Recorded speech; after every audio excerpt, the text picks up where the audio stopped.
Yesterday, an American warship opened fire on a vessel suspected of drug trafficking coming from Venezuela.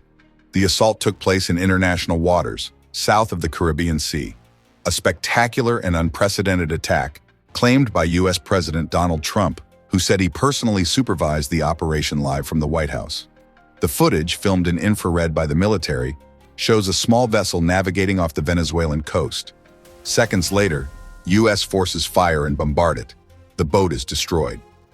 On board, according to Washington, were 11 passengers carrying a large shipment of drugs.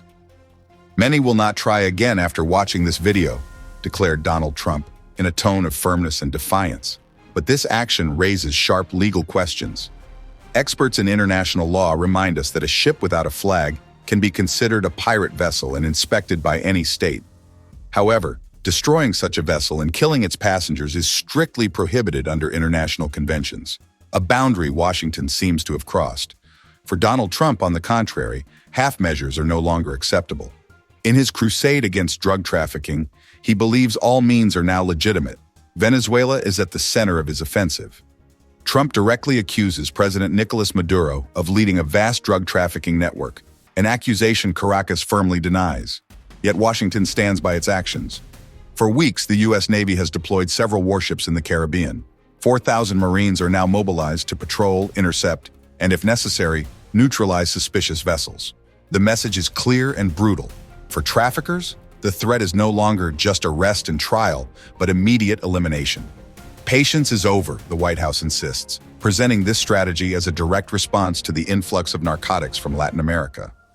In this showdown, Washington makes no secret of its broader goal: to weaken and possibly remove Nicolás Maduro.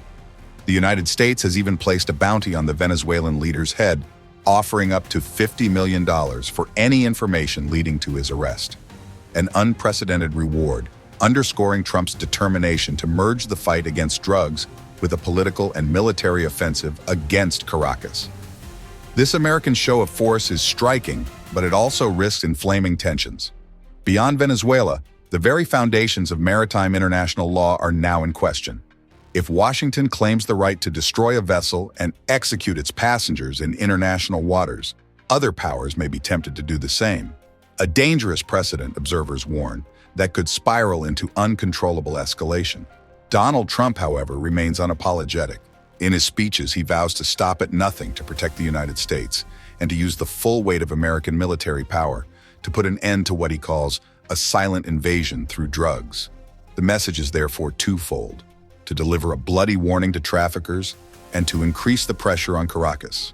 A strategy that propels the U.S. war on drugs into a new era, more brutal, more direct, and one that could reshape the balance of power across the entire Caribbean region.